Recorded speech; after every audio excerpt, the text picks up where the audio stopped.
ports goes to my desktop computer. One of those ports goes to a 16-port switch, which then connects all of my Silent London devices. And that's it. I think there's only 2 hooked up. Oh, no, one of them goes to a networked hard drive. I forgot about that.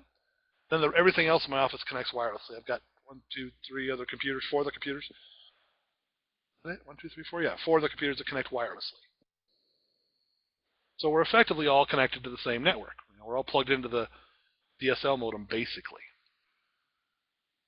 Now, the important thing to remember is that if we're going to use a VPN, those 2 computers have to be on different subnets, because a VPN is used to bridge subnets.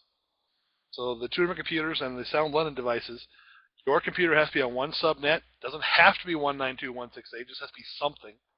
And the on-site computer and all the London boxes have to be some other subnet. Doesn't matter what it is. 10.0, could be 256.169, whatever. Or 169.256, whatever you happen to use. It just has to be different. So how does this work? What do we have to do? There's basically 4 steps.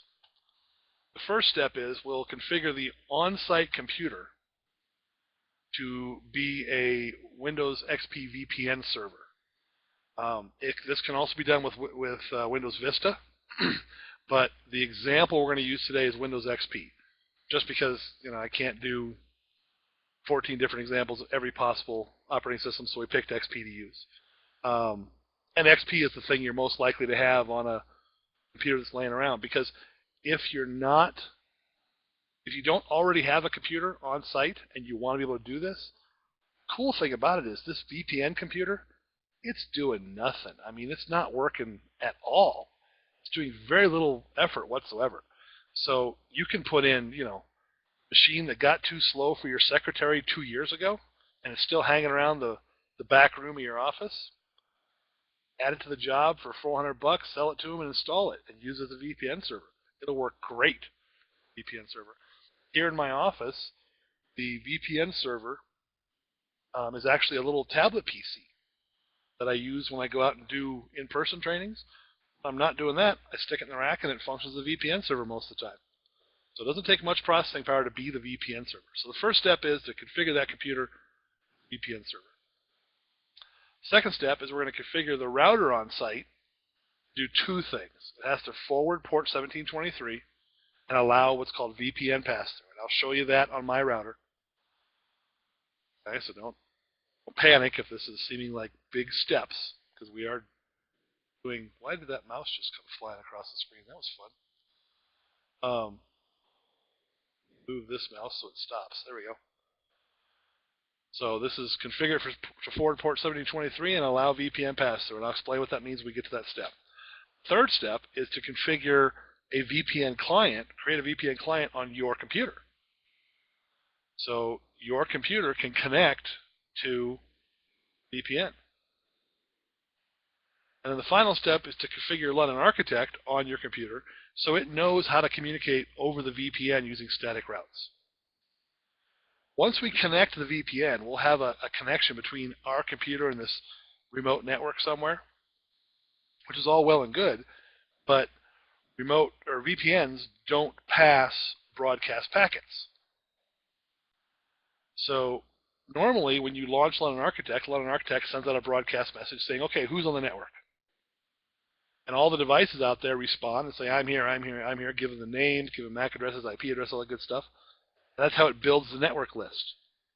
Well, with no broadcast messages, the network list stays empty forever. Static routes, or static routes, depending on where you live, will define for the London Architect the IP address of all those different devices. So we can find out exactly where those devices are and actually communicate with them. Okay? So those are the 4 steps. Configure the on-site server or on-site computer as a VPN server.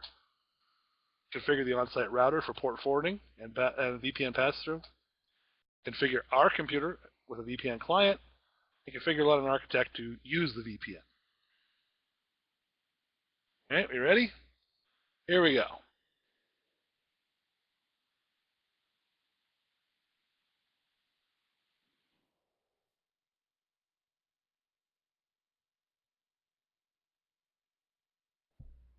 This is my little wannabe server. Okay?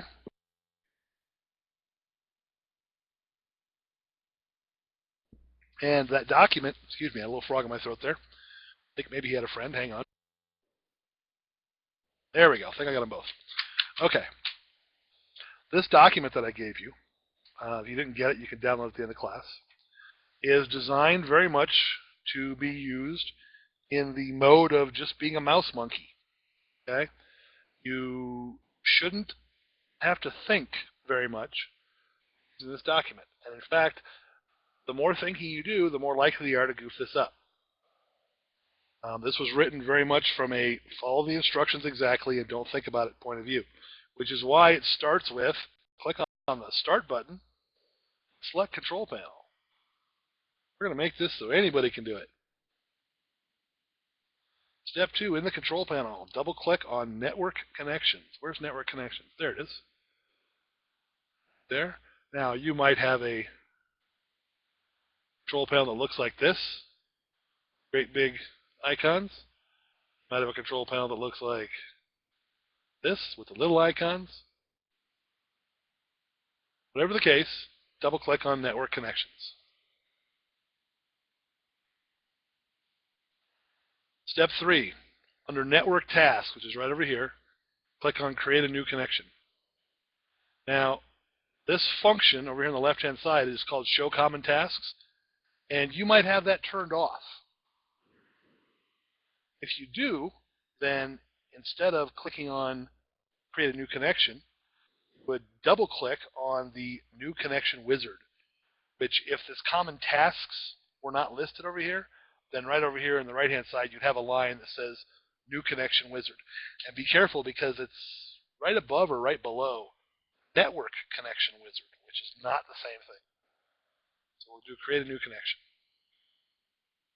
In the New Connection Wizard page, we click on Next. Step 5, on the Network Connection Type dialog box, we select Set up an Advanced Connection. Right down here.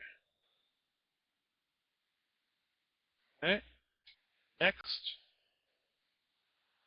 On the Advanced Connection Options page, we select Accept Incoming Connections. A lot of times this will default there, but double check it. Make sure it's turned on. Not set for Connect Directly, set for Accept Incoming Connections.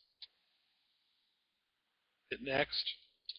On the Devices for Incoming Connections page, this is kind of a weird page because they assume that your LAN is going to be active. And even if you don't select it off this page, which is why the LAN doesn't appear. All that appears is your modem and your infrared port, or multiple modems, whatever you have. So most of the time, this page, you end up leaving it blank. You just skip it and hit Next, because the LAN is already automatic. Just hit Next. On Incoming Virtual Private Network Connection page, Step 8, we select Allow Virtual Private Connections. Do not allow them, then we kind of defeated the whole purpose here, and it's not going to work. So allow virtual private connections and hit Next. It's on page 9. On the user permissions page, see, that's what I forgot to reset between classes. I got everything else reset and I forgot that one. On the user permissions page, select which users have permission to use this VPN, who can log into it. Now, what I usually do and what I recommend you do is don't use any of these. Okay? Set up a separate user account for the purposes of logging in to this VPN. And it's really, really silly, simple to do. You just hit Add, type in a name, we'll call it London, type in a password, which I will give you guys later. You don't need it right now. And hit OK. And that pops up, and it's already assigned. You're ready to roll. Okay? So that is, what is it? Number 9. Hit Next. Step number 10, the networking software page. This is another one you just kind of ignore. It's going to come up with everything turned on, and in fact, you can't turn these things off without going and stopping the service, and it's a complete pain to do it. So don't worry about it. Just leave them turned on and hit Next. we're creating such a very basic configuration here. There's not a lot to do. Step 11, we're done. Click Finish.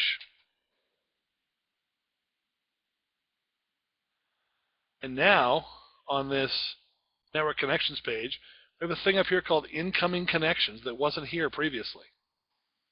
Didn't exist a minute ago. So in Network Connections window, right-click on Incoming Connections and select Properties. Number 12. Select the Networking tab.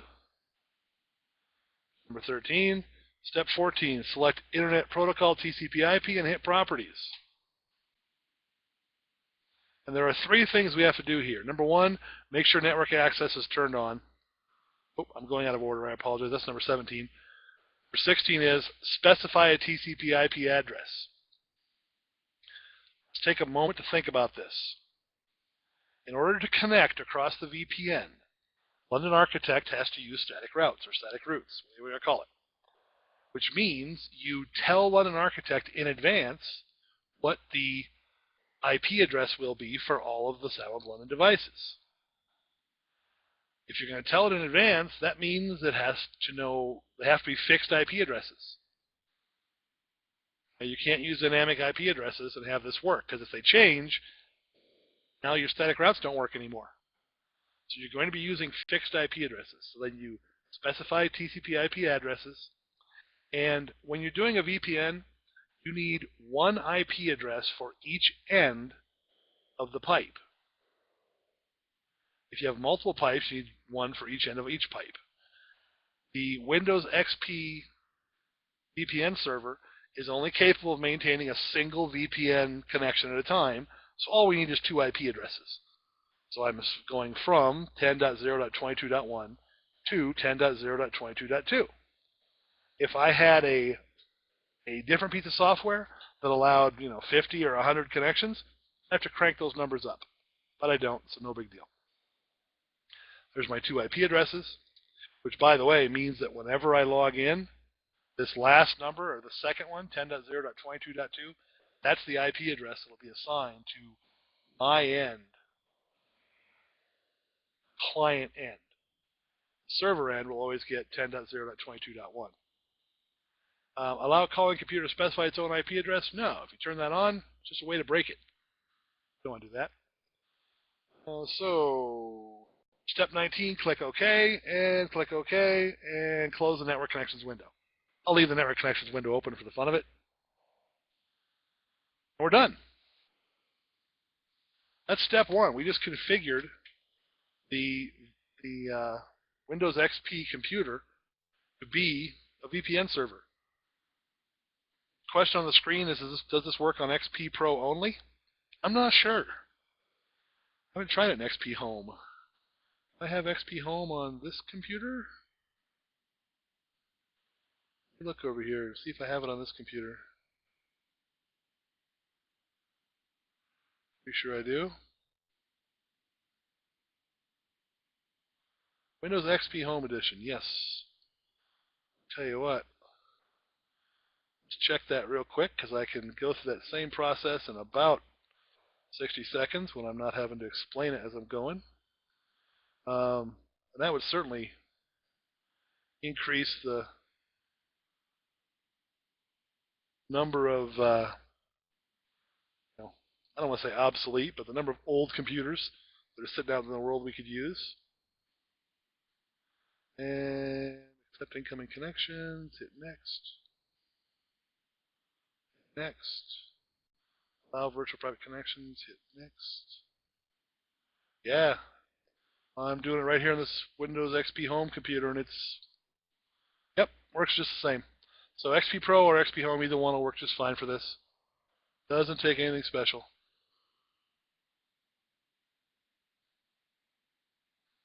Okay, so get that computer configured, the one on site, which, like I said, it could be a junkyard computer. It doesn't take much. Get it configured as a Windows Windows VPN server. All right. So what's step 2? Step 2 is configure the local router to forward port 1723 and allow VPN pass-through. So let's close this, launch my router. Now this is the part that is going to be different on every facility. I can show you how to set up Windows XP, to be a VPN server.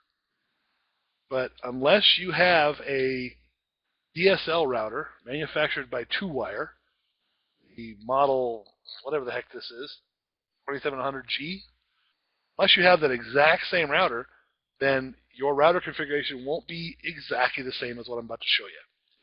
But the concepts will be the same. Okay? Here we go.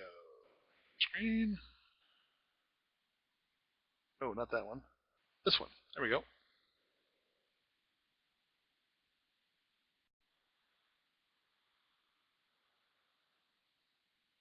Now, in most routers, what we're looking for will be in the firewall section. Okay? Because we're making a hole in the firewall in that router. And in this case, it's in the firewall settings section. I pre-navigated to these locations because, you guys don't need to see all the configuration options on my router. The way mine sets itself up is, step one, you select which computer you're talking about, so which computer is going to get this hole punched in the router in the firewall for it. And then you edit the firewall settings by adding one of these applications to that computer. In other words, when a message comes in for Baldur's Gate, what computer does it go to? There's a whole list of predefined games mostly, although there's also, here's an FTP server setting, here's Kazaa, a whole bunch of stuff predefined in this router. Fortunately, London Architect is not predefined. Not that we're surprised. We have to add a new user-defined application. Will almost certainly, not even almost certainly, you will have to do this on your computer, on your router in some way, shape, or form. You have to configure your router so it knows what to do. Click on that. It may or may not want a name for this type of connection. We'll call it London VPN. But the important thing that every router is going to ask you is what range of ports you want to forward, and do you want to forward them TCP or UDP? Want to forward them TCP. The range we want to forward is 1723 through 1723, just one port. That's all we're doing. Because 1723 is the port for a standard PPTP VPN. Protocol timeout, we use the default. Big deal. Trainer. Map host port, default, the same as the port defined above. Okay, fine. No, I'm not really doing any thinking here. We're forwarding port 1723. Okay, port 1723 and putting the defaults in. Last thing is down here it says application type. Whatever reason, when I click here, training software won't show you guys the drop-down. So I'll tell you what the drop-down has for choices. There are 5 choices. Actually 6, including none. But there's file transfer protocol, number 1. Number 2 is Microsoft Games. Number 3 is Internet Telephony. Number 4 is IRC server, Internet Relay Chat. Number 5 is PPTP, Virtual Private Network Server. Oh, well, I'm going to go out on a limb here and guess that it's Virtual Private Network Server is the answer I want. Just guessing. So I'll add that definition. So what I've just done is I've just told my server that I want it to forward port 1723 to some computer. Haven't told it what computer yet, but I will in just a minute. Okay, so there it is. TCP forwarding, port 1723. I hit back, not the Internet Explorer back button, but the button that says back right there. It's going to take me back to the page. It looks like this. Choose my computer, wannabe server. Choose my application type, London VPN, the one I just created. Look right here. See this checkbox is turned on, maximum protection? Allow individuals not turned on. Watch what happens when I hit add. Absolutely nothing for about 10 seconds. There we go. London VPN goes over to hosted apps, and that checkbox changes automatically. So on my router, it automatically changes the checkbox, which turns on VPN pass-through. Pass-through. You have to look around to try and find this thing that enables pass-through. There are a lot of servers, or a lot of routers out there now that as soon as you turn on port forwarding, they automatically turn on pass-through. So if you're digging around inside your router and you can't find how to turn on pass-through, don't panic. Just turn on port forwarding and give it a try, because it might work. It's like a lot of the newer routers, it's just going to turn on pass-through for you automatically. Are the router and the modem the same device in this case? Yes. The router is technically built into my cable modem, or my DSL modem. If you have a cable modem or a DSL modem or whatever, it's all built into the modem. The only time you would see an actual separate router is if your SoundWeb system is tied to somebody's corporate LAN. And router then between you and the internet. Now bear in mind, there might be a second corporate router between your router and the real internet. If that's the case, you have to get their IT guys to poke that same hole in their router and pass it through to you.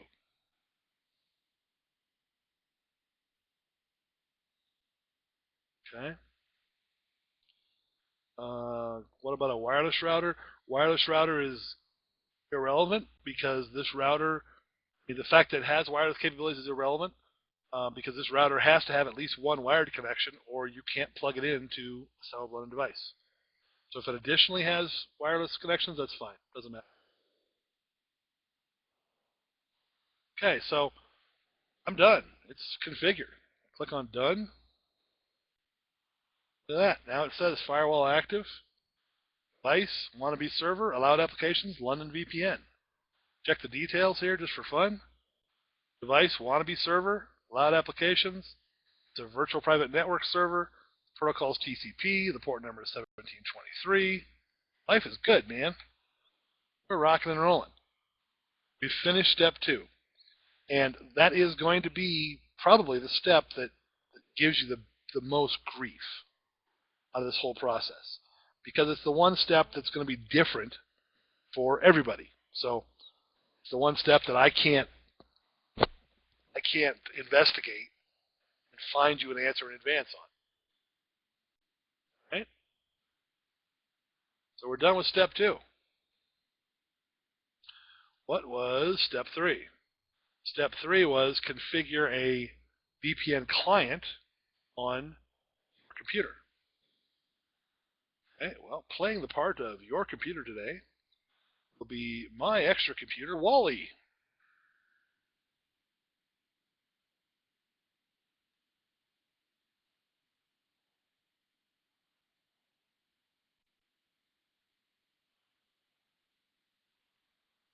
There you go. Everybody say hi to Wally. Hi, Wally. On Wally, we're going to do step 3, which is to set up a VPN client. And this is, again, it's just silly simple. Step 1, open network connections, which is start, control panel, network connections.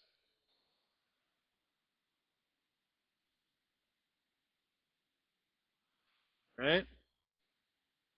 Now, I mentioned earlier that depending on how your Windows XP is set up, you may or may not have a network tasks section on the left-hand side. This computer doesn't. So instead of going network tasks, create a new connection, I double-click on New Connection Wizard. Again, not Network Setup Wizard, but New Connection Wizard.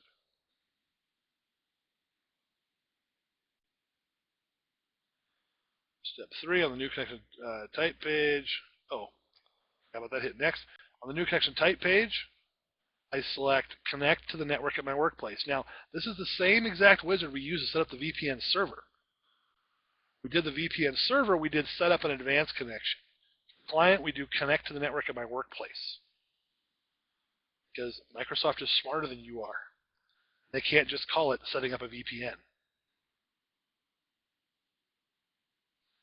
On the next page, network connection page, we have to select virtual private network as opposed to dial-up. Hit next.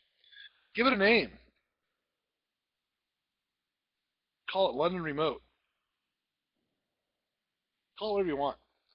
You know, if this would be, logically you would name this based on your client's site. So if you end up with VPNs that go to 15 different client sites, you can keep them all separate. So we give it a name. This page, this window is optional. It may or may not appear, depending on whether you're doing Windows Pro, Windows Home, whatever. Some get it, some don't. If you don't see it, don't worry about it. If you do see it, just tell it, do not deny it. Do not dial the initial connection. We're connecting through a LAN, so it's always connected. VPN server selection. This is where you would type in the IP address of the VPN server. Oh, typing on the wrong keyboard. Okay. Good. How's that working out for you, Dan? Next. Very last page. Turn on the Add a Shortcut button and hit Finish. Now, the connection page is going to automatically pop up, so we can log in. Because it seems reasonable we're going to want to log in. Username is London. Password you don't need yet.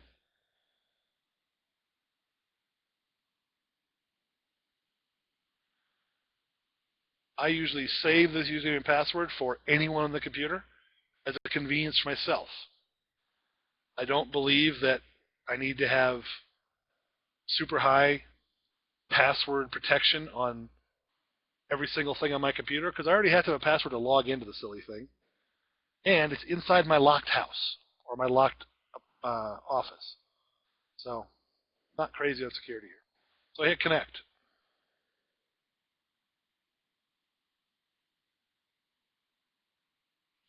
The IP address I entered, I should say, that IP address that I entered was the public side of the remote router. That is correct.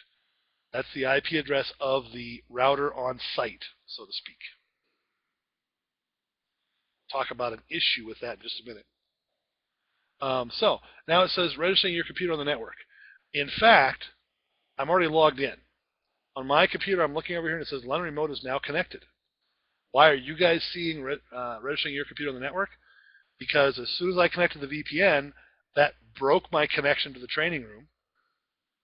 And the training room software is now reconnecting to the server through VPN. Just a second here. It's going to get its act together. Here we go. It's logging in. And it says, do you want to share it again? There we go. So there's what I saw instantly. I clicked that button. It took all of 3 seconds maybe to connect at most. Turn your full screen button back on here. Yep.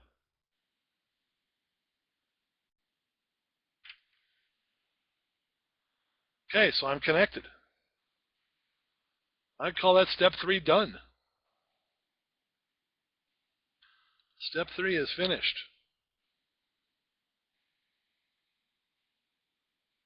So what's step 4? Step 4 is configure London Architect. This is easy. Step 4, launch IQNet London Architect.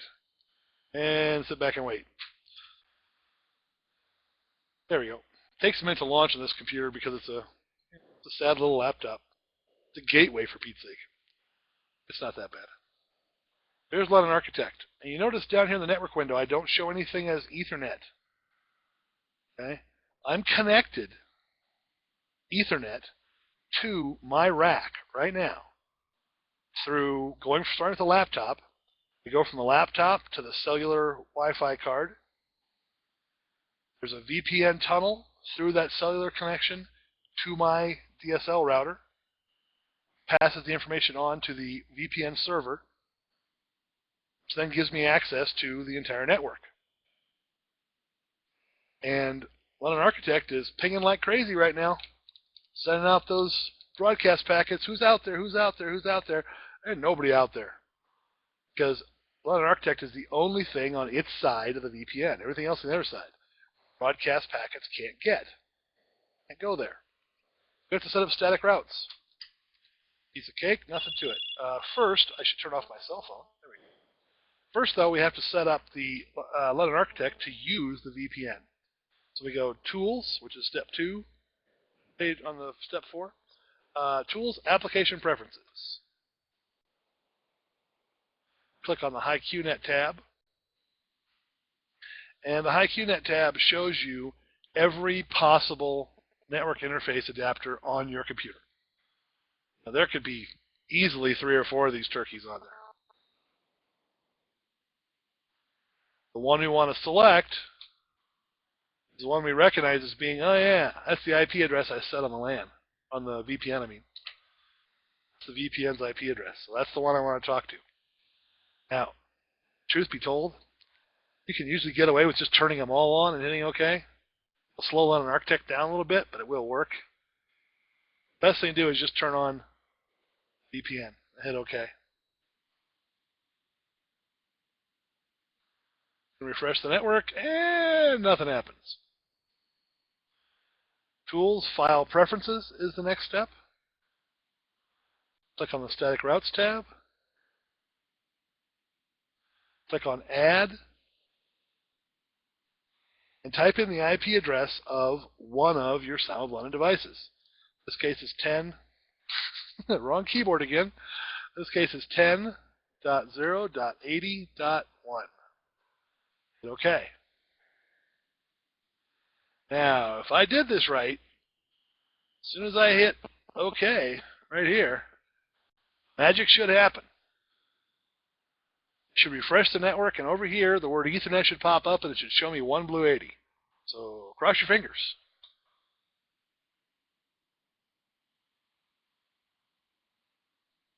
I love when it works. Thank you, thank you, thank you.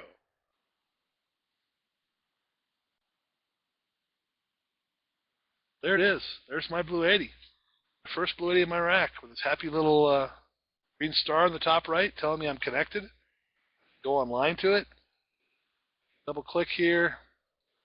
Go in and do a multi-$1,000 programming job there. There we go. That's why I get paid the big bucks. Click the Run button. I'm going to load that.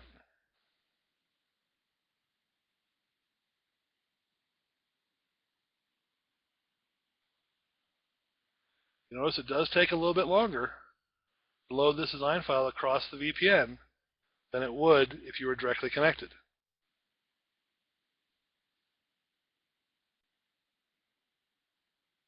Hit OK.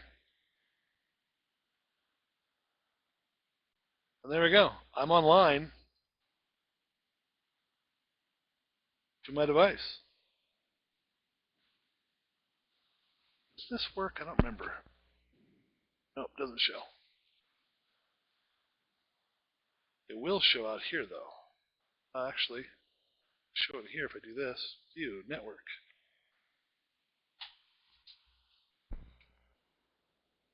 There we go. Can you guys see the little icon changing right here next to the word Blue80.1? Do it again.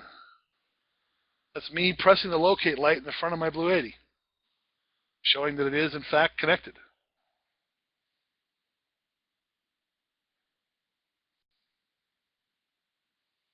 That's step 4. We're done. That's all there is to it. Can you believe it? Pretty cool.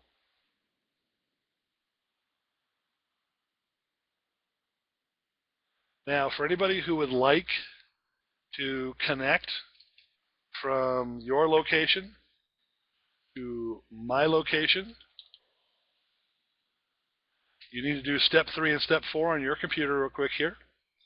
I'm going to post the IP address here on your screen in just a second. I'm typing it now, along with the username, London, the password, which I'm not going to post. Static route is 10.0.80.1, and let's share that.